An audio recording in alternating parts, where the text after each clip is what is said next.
Chapter 23. And the whole multitude of them arose, and led him unto Pilate.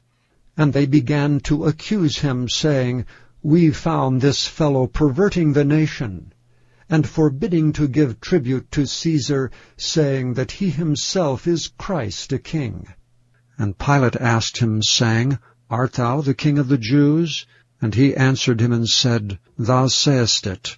And then said Pilate to the chief priests and to the people, I find no fault in this man. And they were the more fierce, saying, He stirreth up the people, teaching throughout all Jewry, beginning from Galilee to this place. When Pilate heard of Galilee, he asked whether the man were a Galilean. And as soon as he knew that he belonged unto Herod's jurisdiction, he sent him to Herod, who himself also was at Jerusalem at that time.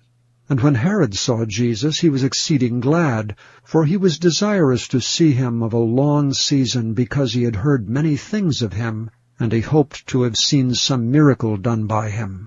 Then he questioned with him in many words, but he answered him nothing. And the chief priests and scribes stood and vehemently accused him. And Herod with his men of war set him at naught, and mocked him, and arrayed him in a gorgeous robe, and sent him again to Pilate. And the same day Pilate and Herod were made friends together, for before they were at enmity between themselves. And Pilate, when he had called together the chief priests and the rulers and the people, said unto them, Ye have brought this man unto me as one that perverteth the people. And behold, I, having examined him before you, have found no fault in this man touching those things whereof ye accuse him. No, nor yet Herod, for I sent you to him, and lo, nothing worthy of death is done unto him. I will therefore chastise him, and release him. For of necessity he must release one unto them at the feast. And they cried out all at once, saying, Away with this man, and release unto us Barabbas, who for a certain sedition made in the city, and for murder was cast into prison. Pilate therefore, willing to release Jesus, spake again to them, but they cried, saying, Crucify him, crucify him. And he said unto them the third time, Why, what evil hath he done? I have found no cause of death in him. I will therefore chastise him, and let him go. And they were instant with loud voices, requiring that he might be crucified. And the voices of them and of the chief priests prevailed.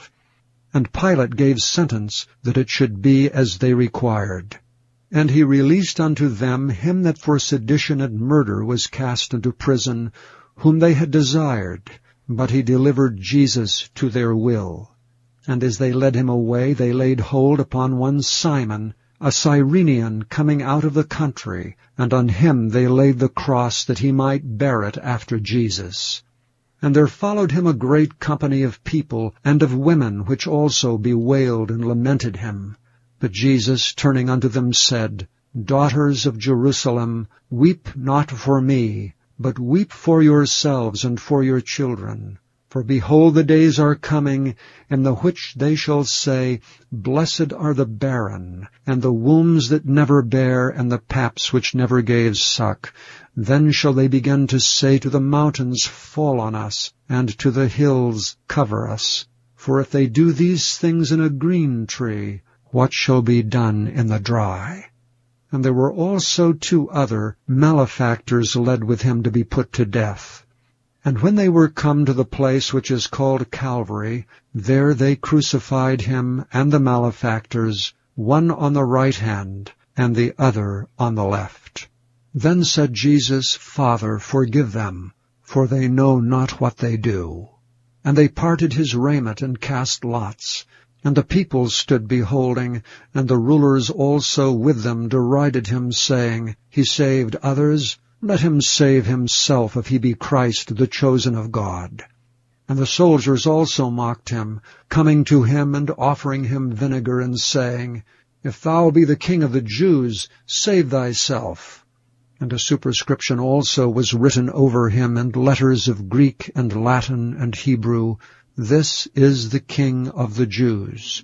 And one of the malefactors which were hanged railed on him, saying, If thou be Christ, save thyself and us.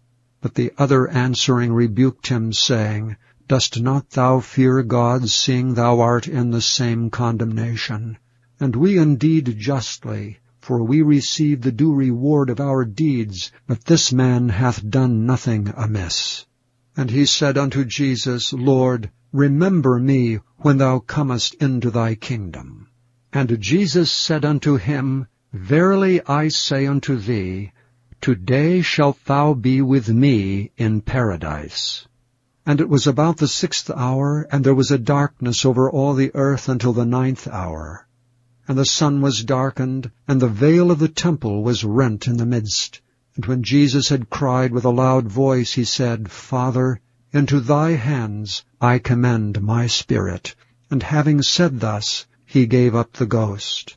Now when the centurion saw what was done, he glorified God, saying, Certainly this was a righteous man. And all the people that came together to that sight, beholding the things which were done, smote their breasts and returned. And all his acquaintance, and the women that followed him from Galilee, stood afar off, beholding these things. And behold, there was a man named Joseph, a counselor, and he was a good man and a just. The same had not consented to the counsel and deed of them. He was of Arimathea, a city of the Jews, who also himself waited for the kingdom of God. This man went unto Pilate, and begged the body of Jesus. And he took it down, and wrapped it in linen, and laid it in a sepulchre that was hewn in stone, wherein never man before was laid. And that day was the preparation, and the Sabbath drew on.